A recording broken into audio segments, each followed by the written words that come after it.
Le rapport explique que l'OMS profitait immensément des tactiques de peur. Nous sommes en guerre.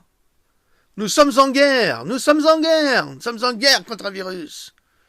Et notre seul fusil, c'est le vaccin. Le rapport explique que l'OMS profitait immensément des tactiques de peur qu'ils ont utilisées pour promouvoir l'utilisation d'un vaccin contre la grippe porcine. La première voie pour sortir de l'épidémie est celle des vaccins. Créer l'hystérie de masse, c'est exactement ce qu'on fait, était l'objectif du comité consultatif d'urgence de l'OMS. C'est ce qu'ils font. L'OMS a déclaré au monde jusqu'à 7 millions de personnes pourraient mourir sans les vaccins qu'elle souhaitait imposer. Ne vivons-nous pas le même scénario actuellement avec le Covid-19 ? Il faut diminuer la population mondiale et qu'il faut vacciner tout le monde. Bill Gates vous dit ça, les yeux dans les yeux, comme ça. Il faut que chaque être humain soit vacciné. Parce que c'est que comme ça qu'on va pouvoir contrôler ce qui se passe. Et bientôt, son objectif, c'est qu'en vaccinant toute la population mondiale, vous ne pourrez plus aller dans un cinéma ou prendre un avion si vous n'avez pas le signe que vous avez été vacciné. La première voie pour sortir de l'épidémie est celle des vaccins. Nous sommes les cibles du futur vaccin. Ça, au moins, c'est une certitude. Selon certaines sources, ce futur vaccin serait déjà prêt.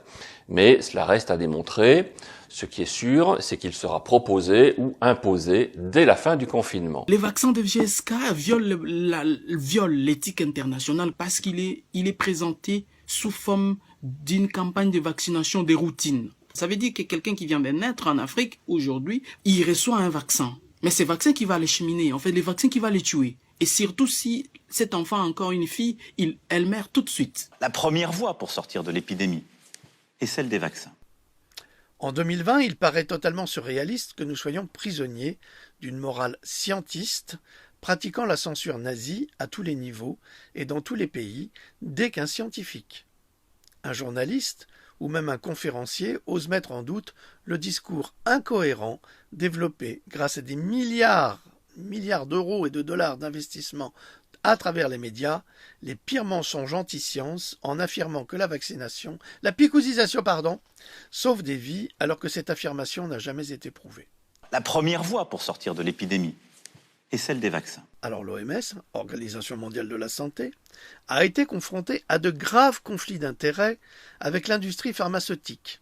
Rien n'a réellement changé depuis lors, ce qui fait que l'on peut se demander si la riposte de l'OMS face à la pandémie de Covid-19 est vraiment fiable dans le domaine de la picousisation, tel que rapporté par la Natural Society en 2014. Quand nous osons aller voir un pédiatre en posant des questions sur les vaccins, on se fait foutre dehors.